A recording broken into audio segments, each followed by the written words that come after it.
Hi guys, DJ Jack back with you here with another video. And today, in this video, I wanted to say happy birthday to John Bon Jovi, Luke Combs, and also Dr. Seuss. All celebrating a birthday today. And also in music news, this day, March 2nd, in 1968,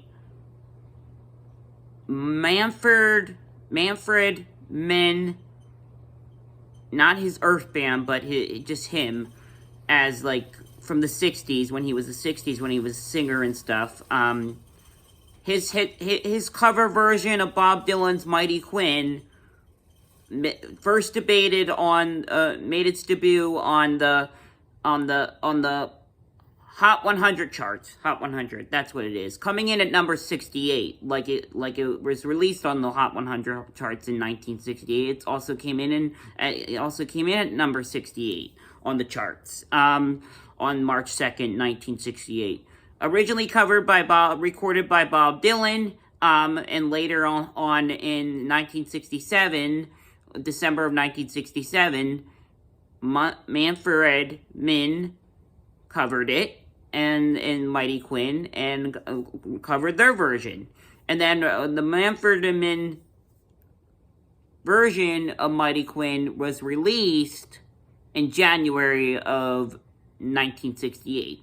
So it was recorded, their version was recorded December 1967 and released in January of 1968. So that is your music news and music celebrity birthdays today.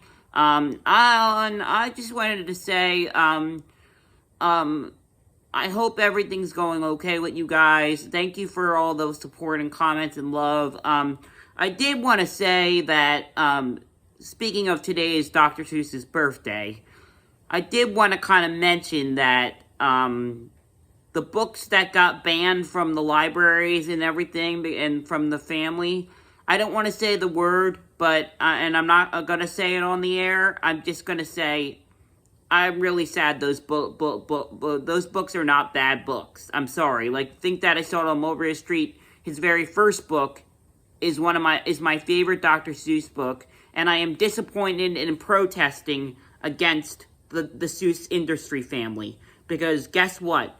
These books were Dr. Seuss's first books, and they belong to stay publishing.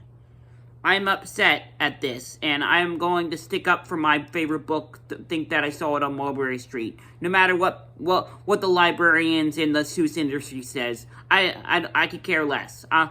Because I support the Dr. Seuss's work, and I support this book. So, Think That I Saw It on Mulberry Street. I support If I Ran the Zoo. Yeah, I support all these books that got banned, from Dr. Seuss books that got banned because of certain stuff. And you know what? I don't agree with it. I'm sorry, I don't agree with it. This is my opinion, but I disagree. I disagree strongly with the Seuss family. I disagree strongly. I really, really do. It's ridiculous. I'm like, these books belong in the libraries. They do not belong to be banned. I'm upset and frustrated about this, and this happened 2 years ago, I understand, is when this happened, but guess what? I don't believe it, and I'm protesting against it on my channel, because I want those books back in our libraries, and I don't care what people will say about it. My opinion is very strongly how I feel offended by my favorite book, I Think That I Saw on Mulberry Street. I'm sticking up for it. So, besides that, after that book almost got thrown away by Dr. Seuss because nobody wanted to publish it until he finally got someone to publish it. So, and now it's not being published anymore, and I'm really frustrated. Well, Dr. Seuss almost threw that book away, and you're banning it, which is wrong. Really wrong, Seuss industry family. I'm against you. I'm sorry. I'm sorry to say that, but it's the truth. It's the truth. I don't agree with what your family thinks. I'm sorry. I don't agree with it. I just don't. Besides that, hit the subscribe button. We'll talk later.